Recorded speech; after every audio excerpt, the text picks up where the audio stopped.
कतका सुंदर मौसम ऐसे सजे है जैसे दुल्हन। दिल्ला दिल पुकारे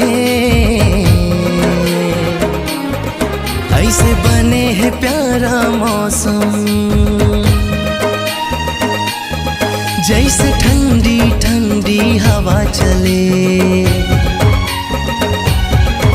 मन हाँ माया के भाषा बोले।